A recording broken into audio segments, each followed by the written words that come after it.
কারণ যে জনগণের ভাষায় কথা বলেছে, জনগণের পক্ষে কথা বলেছে, তার পক্ষে জনগণ থেকেছে। আর যে জনগণ থেকে নিজের মুখ ফিরিয়ে নিয়েছে, জনগণ তার থেকে শুধু মুখ ফিরিয়ে নেয় নাই, বরং আন্দোলন করে দাদার বাড়ি পাঠিয়ে দিয়েছে। সাহস নিয়ে দাঁড়িয়েছ তাই মুক্ত হয়েছে জমিন, সাহস করে দাঁড়ালে আর একবার কায়েম হয়ে যাবে দিন। নয় নয় নয় আর কোনো ভয়, আনতে হবে দিনের বিজয়। নয় নয় নয় আর কোনো ভয়, আনতে হবে কোরআনের বিজয়। যারা ভেবেছিল ছাড়বে না আর ক্ষমতার মাসনদ, দেখেছে তারা রবের পাকড়াও কি করে করে নাস্তানাবুদ। যারা ভেবেছিল ছাড়বে না আর ক্ষমতার মাসনদ, দেখেছে তারা রবের পাকড়াও কি করে করে নাস্তানাবুদ। তাই নয় নয় নয় আর কোনো ভয়, আনতে হবে দিনের বিজয়, কোরআনের বিজয়। মানুষের সাথে যারা করেছে দুশ্মনী, করেছে বাড়াবাড়ি, দেশের বুকে তাদের হয়নি তো জায়গা, যেতে হলো মামার বাড়ি। মানুষের সাথে যারা করেছে দুশ্মনী, করেছে বাড়াবাড়ি, দেশের বুকে তাদের হলো না তো জায়গা, যেতে হলো মামার বাড়ি। তাই নয় নয় নয় আর কোনো ভয়, আনতে হবে দিনের বিজয়, কোরআনের বিজয়। কাবা রক্ষাই যেই মহারব পাঠিয়েছিলেন আবাবিল, আজও তিনি দয়াময় তেমনই আছে, বদলেনি তো এক তিল। কাবা রক্ষাই যেই মহারব পাঠিয়েছিলেন আবাবিল, আজও তিনি দয়াময় তেমনই আছে, বদলেনি তো এক তিল। তাই নয় নয় নয় আর কোনো ভয়, আনতে হবে দিনের বিজয়, কোরআনের বিজয়। রাজি কি আছেন? কারা কারা রাজি? দুটি হাত দেখতে চাই। লিল্লাহি তাকবীর। আল কোরআনের আলো, আমার নেতা তোমার নেতা, নারায়ে তাকবীর। আজকের এই কয়রায় এসে স্মরণ করছি, আপনাদের অঞ্চলের মাটি এবং মানুষের নেতা ছিলেন একজন, যাকে পাহাড়ের মতো বলা হতো কয়রার কালো মানুষ। সম্ভবত তিনি নির্বাচিত চেয়ারম্যানও ছিলেন। মাটি কাটতেন জনগণের সাথে, বাদ দিতেন জনগণের সাথে। চেয়ারম্যানটা ইন্তেকাল করেছেন।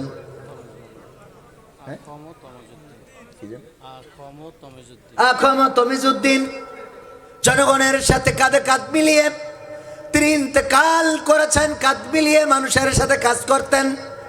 ইন্তেকালের পরে ওই নেতার নাম মনে আছে না নাই? অথচ বেঁচে থাকতেই অনেক নেতার নাম আজকের বাংলাদেশিরা স্মরণ করতে চায়। কারণ কি? কারণ সেই নেতারা জনগণের সাথে সম্পৃক্ততা রাখে নাই, জনগণের অধিকার বুঝে দেয় নাই, যার কারণে জনগণ তাদেরকে বাংলা ছাড়া করেই ক্ষান্ত হয় নাই। এমন অবস্থা আমি মাঝে মাঝে বলি, অহংকার কেন করো আল্লাহর বান্দা? আপনারা তো খুলনা জেলার মানুষ। এই খুলনা জেলার মানুষ ছিলেন আল্লামা দেলওয়ার হুসাইন সাইদি রাহিমাহুল্লাহ, মনে আছে না নাই? আল্লামা দেলওয়ার হুসাইন সাইদি রাহিমাহুল্লাহ জানাজার জন্য যখন রওনা করলাম, খুলনায় যাচ্ছিলাম, কারণ জানি সিদ্দিকিয়া আলিয়া মাদ্রাসায় ওনার ওসিয়ত করা ওখানে কবর হবে।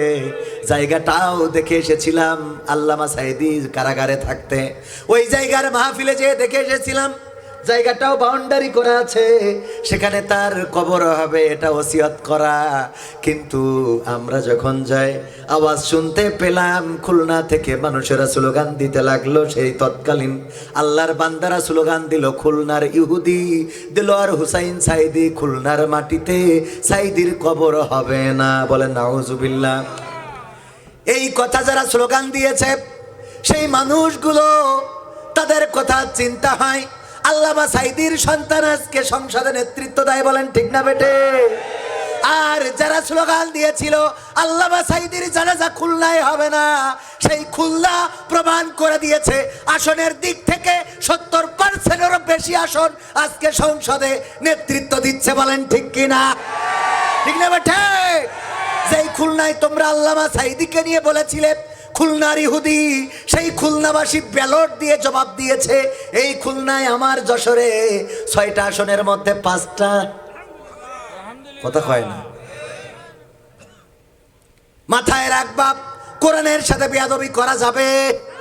কোরআনের সাথে যদি বেয়াদবি করে আল্লাহ রাব্বুল আলামিন সেটা ক্ষমা করবেন না। আল্লাহ রাব্বুল আলামিন বরং বলেছেন, ওয়াইযা কুরিয়াল কুরআনু ফাসতামিউ লাহু ওয়া আনসিতু লাআল্লাকুম তুরহামুন।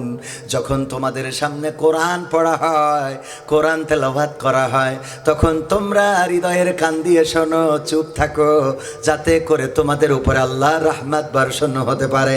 সেই কোরআনের পাখিদের সাথে বেয়াদবি করবা আর আমার আল্লাহ রাব্বুল আলামিন মেনে নেবে, এটা আশা করো না। কোরআনের পাখিদের সাথে বেয়াদবি করা যাবে?